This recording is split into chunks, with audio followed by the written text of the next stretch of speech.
Good morning, everyone, and happy Tuesday.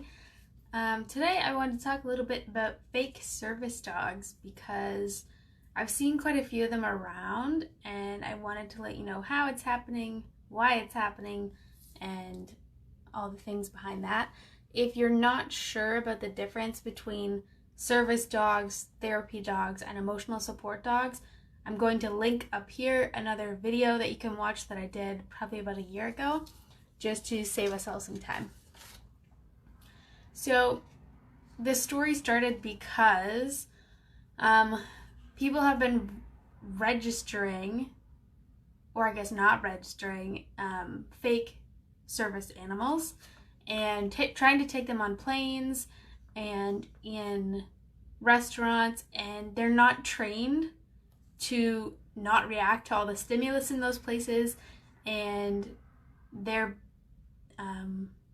reacting poorly and making people question the validity of service dogs and making more rules for having to register them, because many of the dogs are not qualified at all, and there are other ways to get around it, but I just wanted to let you know. People have been, you can buy the harness, the service dog harness, get a fake ID and a fake registration. However, many people can tell, depending on how the animal reacts in the situation, if they are actually a real service dog or not. Service dogs are the ones that have specific training. So these are for veterans with PTSD, people with mental health disorders, anxiety, things like that.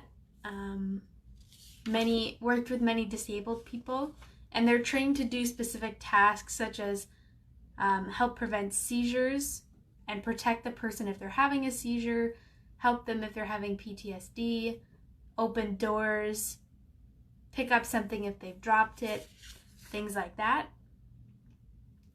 To be an officially certified service animal, you have to have an ID card from the organization in whatever country you live in, saying that the animal is in fact a registered service dog. They have to pass a certain test to become a service dog. You need a letter from your healthcare professional explaining why you need the service animal. Now, emotional support animals are not the equivalent of service animals. Emotional support animals have less rights in terms of where they can enter. For example, they're allowed in schools and occasionally in courtrooms if children are testifying, but not in restaurants, airplanes, and other places like that, which is why people go all the way to faking that they have a service dog rather than the emotional support dog. In terms of the businesses, if you have a fully accessible business and someone comes in with a service animal, it's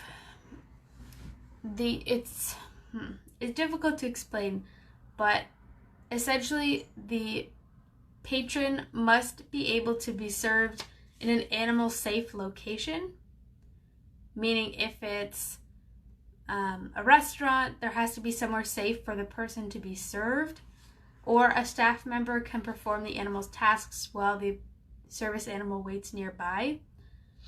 There is a potential for new legislation in schools because people are bringing in fake service dogs that are not trained and bringing them around children.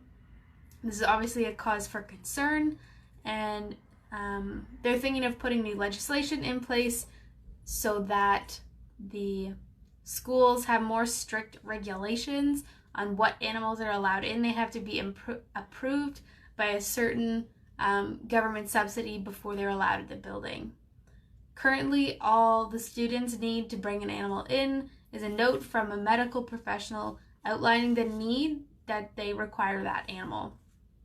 There's no requirement that the animal has to have legal registration before they're actually allowed in the school, which surprises me because keeping the children safe should be a priority.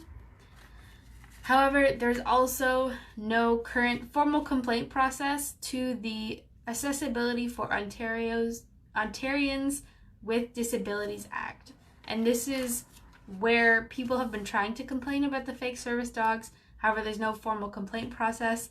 So what I would suggest, if you do want to complain about this, is to go to write a letter to your local representative and or start a petition, because ultimately it comes down to safety, and I understand that people do need these animals, but if you want to be able to take your dog places, then go through the process of registering them as a therapy dog, go through the program. They have to pass the good citizenship test, and your animal will be allowed in some places, but not all. But when people break the law by faking that they have service dogs, it gives regular service dogs and the people who actually need them a bad reputation. And it puts them at risk for losing that privilege, and ultimately you're making it harder on everybody else. So please be kind, do the right thing, and register your animals properly. And that's all I have to say. I don't want to make this too long.